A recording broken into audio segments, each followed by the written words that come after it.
संविधान प्रति संलग्नता और संलग्नता का श्लोक।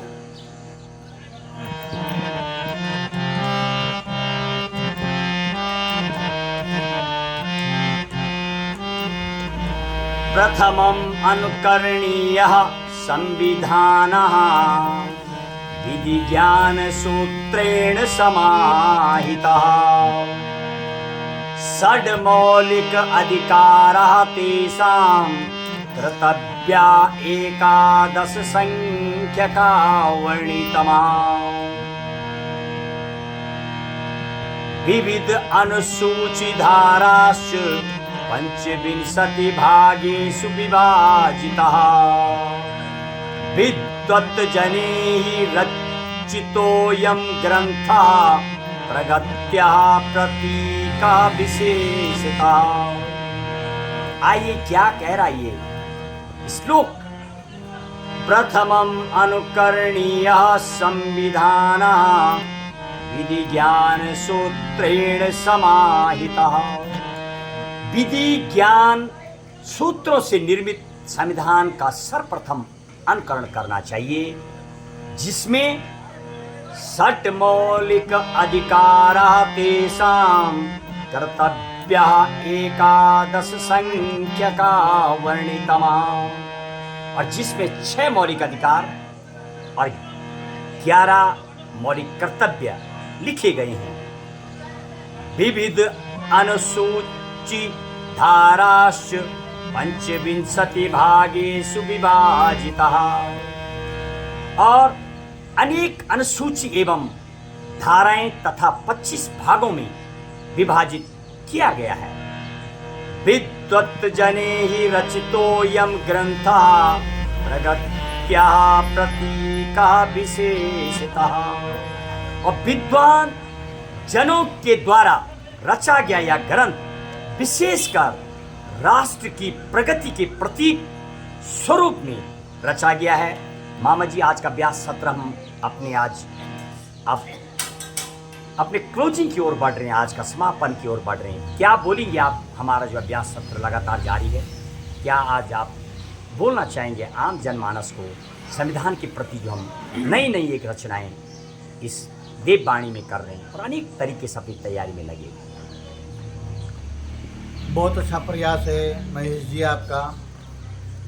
आप तो हजारों विद्यार्थियों की क्लासें लेते हैं और कई वर्षों से आपने हजारों विद्यार्थियों को बहुत आगे बढ़ाया है। उनमें से कई लोग बहुत अच्छे अच्छे पदों पर भी पहुंच चुके हैं।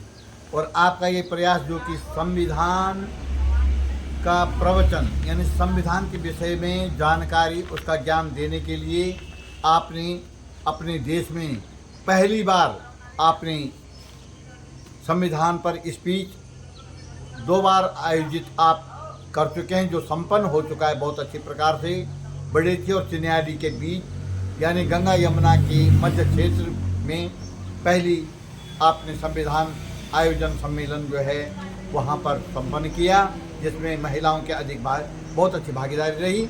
और दूसरी कथा यानी कथा के ही रूप में हम कहेंगे कि संविधान पे जो कुछ लिखा गया है उसकी चर्चा आप, उसका ज्ञान आप पब्लिक में, जनता जनार्दन में देने के लिए आपने दूसरा आयोजन मणिकर्णिका घाट उत्तरकाशी, जहाँ देवी देवताओं का स्नान तीर्थ है, वहाँ आपने संपन्न की। वहाँ भी बहुत अच्छे अच्छे सम्मानित और विद्वत जनों की उपस्थिति हुई और विशेषकर महिलाओं की उपस्थिति रही, क्योंकि अब महिलाएं बहुत जागृत हो रही हैं संविधान के इस प्रवचन को सुनने के बाद।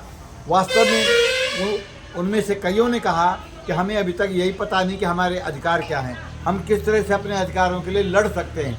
तो महेश जी, आप अपने प्रवचन के माध्यम से संविधान में जो कुछ महिलाओं के अधिकार के लिए या किसी के भी अधिकार के लिए, जनमानस के नागरिकों के अधिकार के लिए जो लिखा गया है, जो सूत्र हैं, जो अनुसूची है, जो धाराएं हैं, जो कर्तव्य हैं, उन सबको आप बड़ी सरलता से समझाने का प्रयास कर रहे हैं। तो ये 2 प्रवचन आयोजन तो आपका संपादित हो चुका है, संपन्न हो चुका है। इसमें बहुत लोगों से आपको प्रशंसा भी मिली है, आपको प्रोत्साहन मिला है विद्वज्जनों के द्वारा। और मेरी ये धारणा है कि आप भविष्य में जहाँ भी तीसरी इस संविधान प्रवचन के आयोजन को आयोजित करेंगे, निश्चित रूप से अधिक लोग उसमें उपस्थित होंगे और संविधान के विषय में जानकारी प्राप्त करके आपको हृदय से आपका बहुत बहुत आभार व्यक्त करेंगे।